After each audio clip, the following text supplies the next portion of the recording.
လာမယ့်အောက်တိုဘာလ9ရက်ဆိုလို့ရှိရင်ပဲ UFC 320ပွဲကြီးကလာပြီဗျာဒါပေမဲ့တိကျတဲ့အတိုင်း Alex Pereira နဲ့မိုကိုမတ်အန်ဂါလာရက်ကြီးကသူတို့ရဲ့ပထမပွဲပြီးသွားတဲ့ကနေအခုချိန်ထိ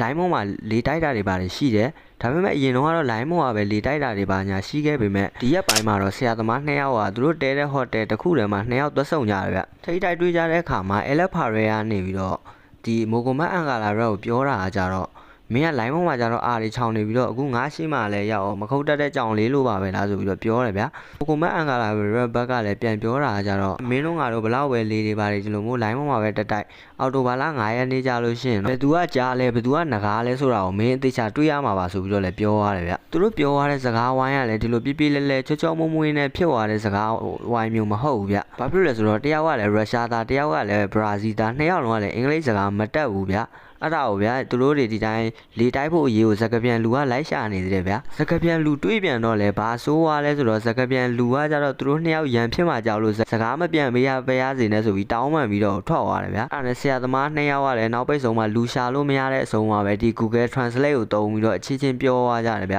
ငိုအားထက်ရီအားတန့်ဆိုတဲ့စကားနဲ့ပဲပြောရမလို့ဖြစ်နေပြီဗျာဒီယောက်ျားရင်းမကြီးနှစ်ယောက်ဖြစ်တဲ့ fighter ကြီးနှစ်ယောက်ကရန်စကားတွေပြောနေတယ်ဆိုပေမဲ့ကြီးအားသူ့အဖို့မှာတော့ဟာတာကြီးအားလိုမျိုးဖြစ်နေတာဗျာ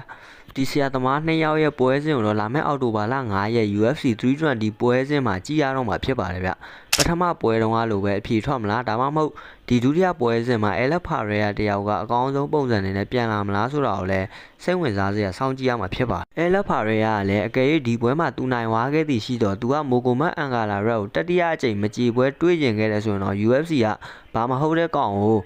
ငါလိုမျိုးဘရာဇီးကချန်ပီယံဟောင်းနဲ့ပေးတွေးမှာမဟုတ်တော့ဘူးဆိုပြီးတော့လည်းပြောရတယ်ဗျမိုကိုမတ်အန်ဂါလာရက်တယောက်ကတော့ Alex Pereira ကြီးကနောက်ထပ်ချန်ပီယံကပတ်ကိုဘယ်တော့မှရယူနိုင်မှာမဟုတ်တော့ဘူးဆိုပြီးတော့လည်းသူ့ကိုယ်သူယုံကြည်ချက်အပြည့်နဲ့ပဲပြောရတာရှိတယ်ဖိုက်တာနှစ်ယောက်ကစီးပွားရေးအတွက်ပဲ